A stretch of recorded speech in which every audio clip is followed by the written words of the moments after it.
Good evening, ladies and gentlemen. Maestro behind the mic for a new replay of Rise of the Reds.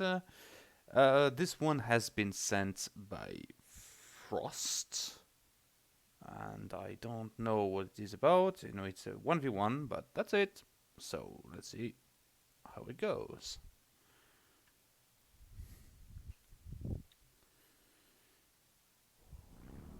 So, Bruce versus Frost. USA versus ECA.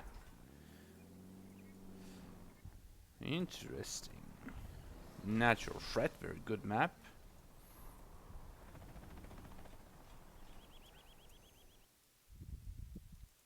We have an early scout right in the middle map. Of course, since Frost is ECA, he doesn't have a scout that early. Hello, Laptiv.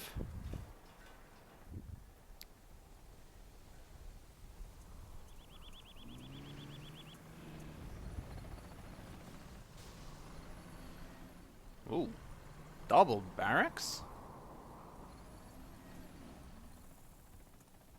That's an interesting strategy, starting with 2 barracks and war factory. That's an interesting opening. In the meantime, Frost went for double supply, single barracks and war factory. And Bruce sends a dozer right in the middle.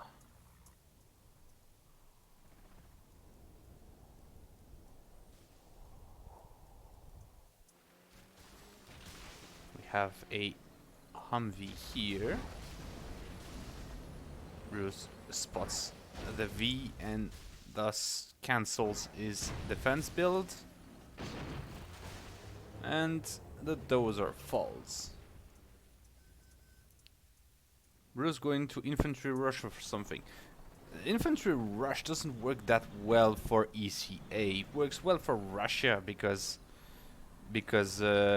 conscripts are done very fast and are relatively powerful, scale well offensively with the advanced infantry munition, but not the same for ECA, I'm afraid.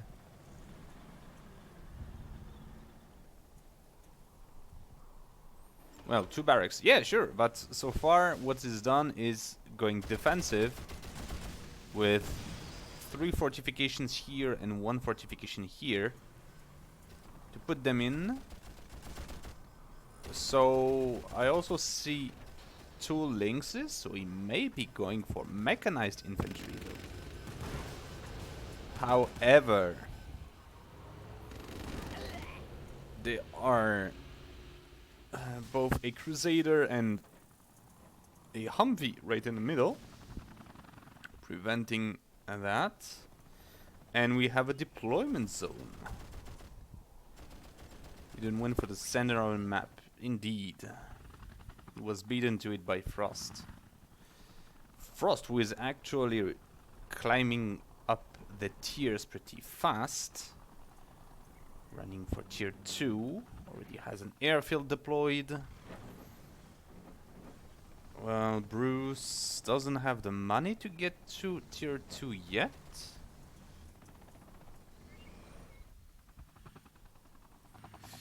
What do we have here? We have a Humvee. One more. Oh, no, wait, it's an Avenger.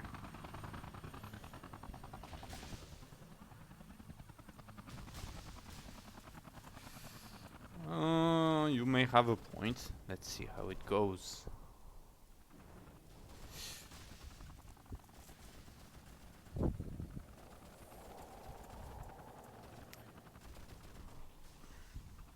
Depends. It's usually the fact that a map has choke point that favors ECA defensive playstyle.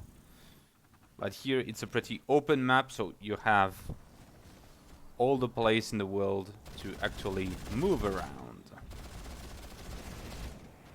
And we have a Widowmaker sniping a Lynx. Do we have Panzerfaust here? We have a few. How buffed USA does. Yeah, so far USA is doing well, I would say, since they control most of the important places. Here we have a Cyclops coming. And Bruce continues with his fortification. All of them are reinforced ones. That's also interesting. Buffed USA versus buffed ECA. Yeah, pretty much. Comanches. So looks like Frost is going pretty heavy on air. However, be careful with that microwave tank. It's absolutely deadly to infantry, even if those medics can mitigate some of...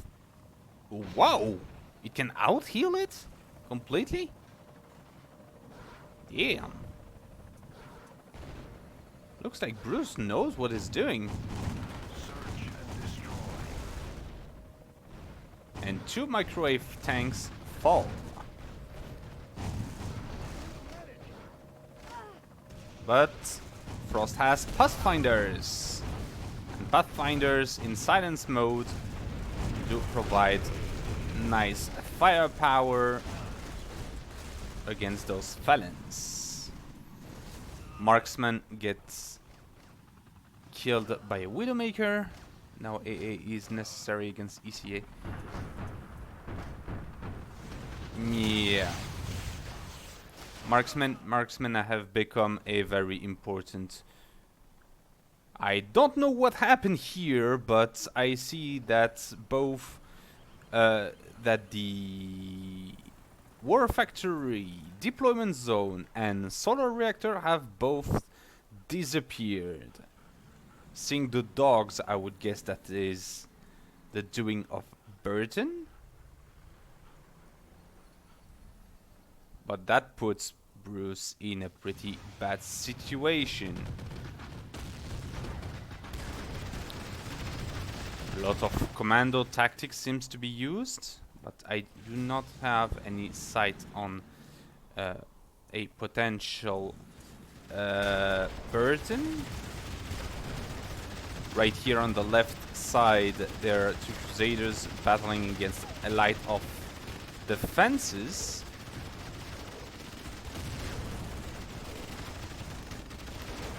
Fenris clearing all those pesky Pathfinders.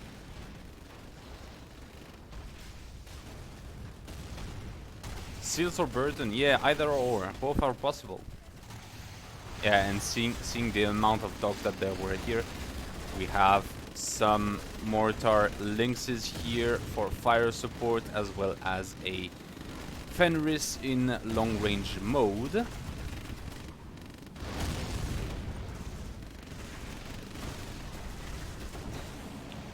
Hi, Striker! We do have... The push continues here. Widowmaker falls despite having the countermeasures. Let's try not losing tracks of what is happening within the bases. However, I see that Frost has shifted from using a lot of infantry to using the new and improved Tomahawks. I see that the Ospreys do not have the heavy gunship weaponry upgrade, meaning that they are defenseless. However, I also see that now Bruce has the rank 1 Bulldog turret. Both players are rank 3. And speaking of the Ospreys upgrades, now he has it. Smart bomb on one of the power plant, destroying it on the spot. However, looks like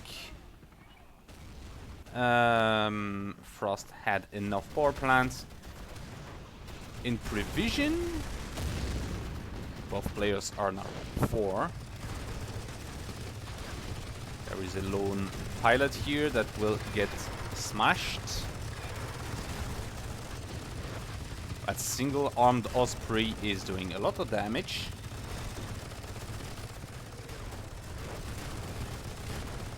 There is a supply drop zone right in the middle of the map. That's a pretty risky place to put one.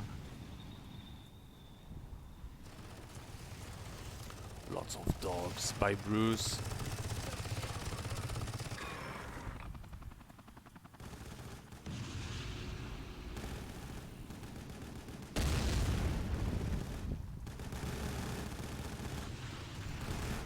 Crusaders using their machine guns to kill the dogs.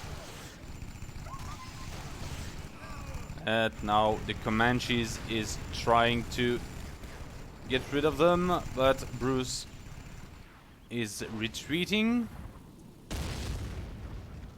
Helped by the Tomahawk missiles. He's forced into his own base. However, the Tomahawks are still pummeling the defenses. And the Comanche has a free way here. There is absolutely no anti-air in this base.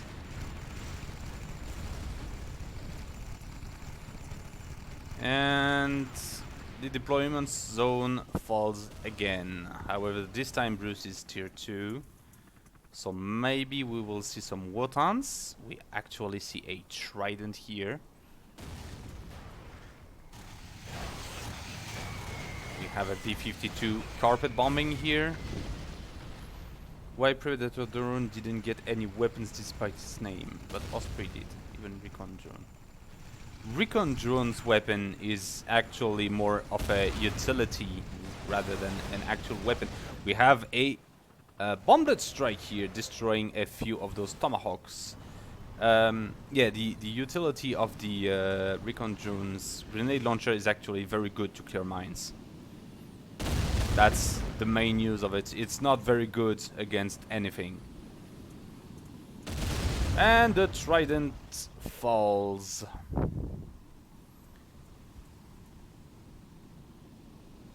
Yeah.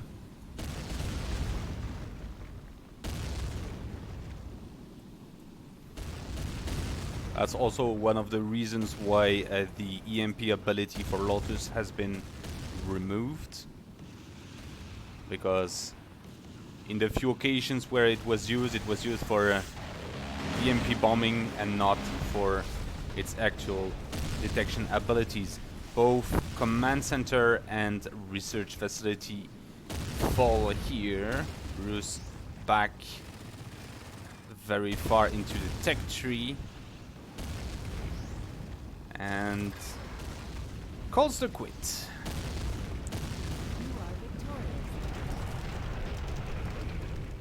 Nice match.